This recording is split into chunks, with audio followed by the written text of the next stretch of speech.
দূর দূরান্ত থেকেও বহু লোকজন আসেন। আদৌ কি তাদের কেউ সুস্থ হয়েছেন এখানে এসে? আসছে এখানে ওই সন্তানদের জন্যই যেন এই নেই যে না সমস্যা ভালো হয়ে লাগাইছে। আমি আগে আসছিলাম শ্বাসকষ্টের জন্য, এই পানি ভরা তেল ভরা নিয়েছি, আমি নিজে খাইছি, উপকার হয়েছে, ভালো হয়েছে। যে কোনো গোপন রোগের চিকিৎসা করি।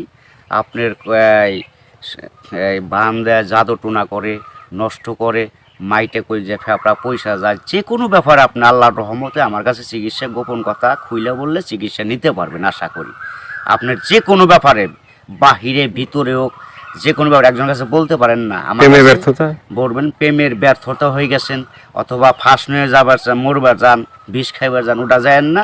আশা করি আমার সাথে যোগাযোগ করলে প্রেমের মানুষকে কাছে পেয়ে যাইবেন তাড়াতাড়ি। 24 ঘন্টার ভিতরে, 72 ঘন্টার ভিতরে হইব, 24 ঘন্টার ভিতরে।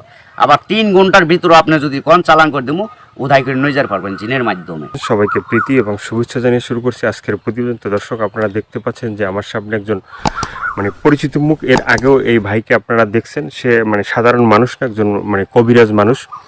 সে অনেক রোগের চিকিৎসা করে এবং অনেক মানুষই ভালো হয়েছে।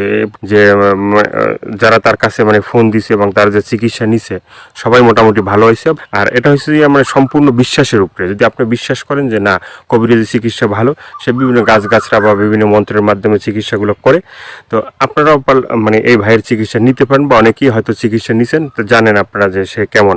তো আজকে আবারও আসছি তার কাছে, তার চিকিৎসা সম্বন্ধে আরো কিছু আমরা জানবো। আসসালামু আলাইকুম। ওয়ালাইকুম আসসালাম। তো আবার একটু দর্শকদের উদ্দেশ্যে আপনার নামটা একটু বলেন। আমার নাম হলো আকবর কবিরাজ। আকবর কবিরাজ। তো আজকে আবারও আমরা আসছি যে এ পর্যন্ত অনেকে আপনার ভিডিও দেখছে বা অনেকে আপনার চিকিৎসা নিছে, কেউ ভালো হয়েছে। তো যারা ভালো হয়েছে তাদের উদ্দেশ্য কিছু বলেন। আল্লাহর রহমতে আমার কাছে যে আসবো, ইনশাল্লাহ আল্লাহর রহমতে ঘুরতে পারবো না। আল্লাহর রহমতে আজ পর্যন্ত কেউ তো কয় নাই যে আমার কোনো কাজ হয় নাই। কমার বেশি সবারই আল্লাহ ভালো করছে। বিশ্বাসে বস্তু মিলে, অবিশ্বাসে কিছুই মিলে না। যারা বিশ্বাস করবেন তারা আমাকে কাছে ভালোবাসে আসবেন, ফোন দিবেন। আর যারা বিশ্বাস করবেন না, তারা আমার ফোন দিয়ে কোনো লাভ হইব না।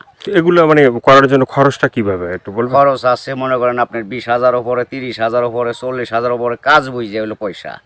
আপনার ওষুধে একটা পাওয়ার কম, একটা পাওয়ার বেশি আছে, আবার 10,000 টাকার ভিতরে আছে। যে যেরকম করতে পারে। যদি সারা জীবন করনে গিয়ে বাধ্য করে, তাহলে 30,000 টাকা খরচ করবো কমের পক্ষে। এটা আমি তার 2 টাকা খামো না, ছুমো না, তার ওষুধের খরচের টাকাটা লাগবো আর কি।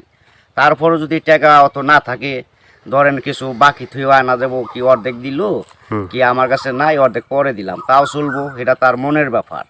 কিন্তু এক নিয়তে বিশ্বাস করে কাজ নিতে হইব, ইনশাল্লাহ ভালো হইবে। তো অনেক প্রবাসী ভাইরা আছে যে তারা বাইরে থাকে, তাদের ওয়াইফরা দেশে থাকে, হ্যাঁ, অনেকের বউ আছে চলে যায়, হ্যাঁ।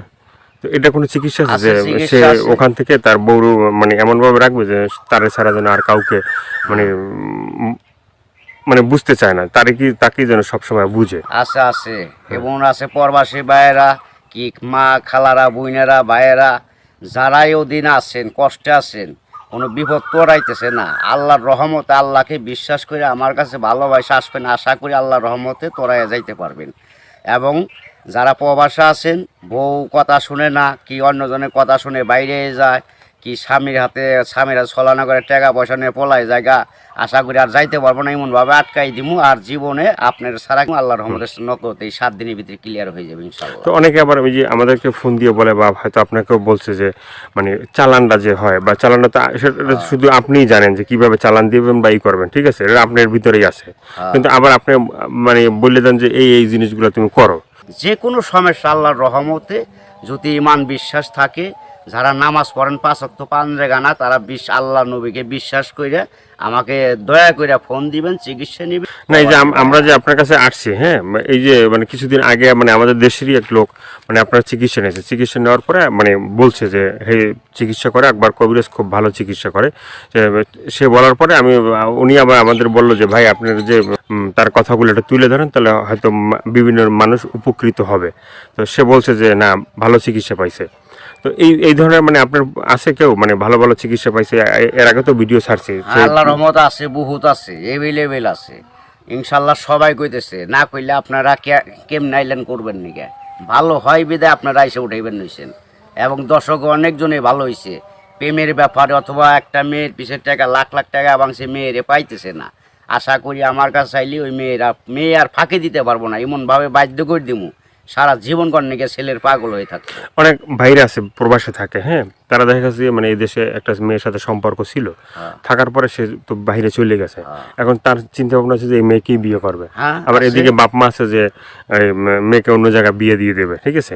তো সেই মেয়েকে যে সে আশা পর্যন্ত থাকে বা থাকবে, হইব না বাকি জীবনে এমন কাম করে দেবো মেয়ে জীবন আর ওই ছেলের ছাড়া বিয়ে হইতে পারবো না, কামই হইব না মেয়ের, বাপ মা সহ রাজি করে দেবো ওই ছেলের বিরুদ্ধে করে দেবো। ছেলে জাগাবো তাই, মেয়ে জাগাবো তাই, ওই ছেলের মানে বাধ্য হয়ে যাবো, গোলাম হয়ে যাবো মেয়েটা, সোজা কথা। ওই ছেলের ছাড়া কখন আর বিয়ে সে বসবার চাইব না, রাজি হইব না। দুনিয়ার ফকির কবিরাজ বাইটাকে পোপা দিলেও কাম হবো না। আমার যেটা কাজ, যেটা আমি করে রাখুম, এইটার উপর আর কেউ চালান করতে পারবো না। এই বাংলাদেশের পৃথিবীতে হে মায়ের জন্ম হয় নাই, ফিরে দুনিয়া নিয়ে আসতে হইব। যদি আমার উপরে কথা অ্যাটাক করে তাহলে আসতে হইব ফিরে জন্ম নিয়ে। তো অনেক আছে যে বাধ্য, মানে অবাধ্যকে বাধ্য করা, হ্যাঁ, অনেক আছে যে মনে করেন যে কেউ মানে স্ত্রী আছে সে মানে স্বামীর কথা শোনে না, আবার কেউ সন্তান আছে সে মা বাবার কথা শোনে না, এভাবে মানে অবাধ্য যারা, ঠিক আছে, তাদেরকে বাধ্য করা, এভাবে মানে আল্লাহর রহমত আছে, ছেলের সন্তান কথা শুনে না অথবা পড়ালেখা করতে চায় না, মা বাপরে মানে না, ওই মা বাপের বাধ্য করে দেওয়া যাবো। সে ওষুধ আছে, চালানের টাকা দিলে আমি ওষুধ কেনার টাকা দিব, আমি নাম দিব, চালান করে দিব, আল্লাহর রহমতে ভালো হয়ে যাবো। মা বাপ যা বলবো ছেলে তাই শুনবো। তো এই যে চিকিৎসাগুলো শুধুমাত্র এই ভিডিওর ভিতরে আপনার ফোন নাম্বার থাকবে, সেই নাম্বারে তো দর্শক যোগাযোগ করবে, কিন্তু শুধুমাত্র যোগাযোগ করলেই কি হবে যে মানে না আপনার কাছে আইসে তারপরে মানে ওষুধগুলো নিতে হবে? আমার কাছে আসতে হবে না, ওষুধ নিতে হবে না। আমি ওষুধ আমার কাছে নিউন লাগে না, আসল লাগে না। ওই চালানের মাধ্যমে আমি কাজ করি, ওই নাম্বারে যোগাযোগ করে ফোন দিব, ওই ওষুধের যে খরচটা লাগে ওই খরচটা সে পাঠাই দিব, নাম বলবো, আমি নামের পর কাজ করে দিব। আল্লাহর রহমতে সাকসেস করলে ভালো হয়ে যাব। ভালো হওয়ার পরে আমি একটা মাহফিল করি, ওই মাহফিলের সকলে যা দেয় দিব, না দিলে তাও খুশি, দিলেও খুশি, সবাই এসে দেখা করে দিব।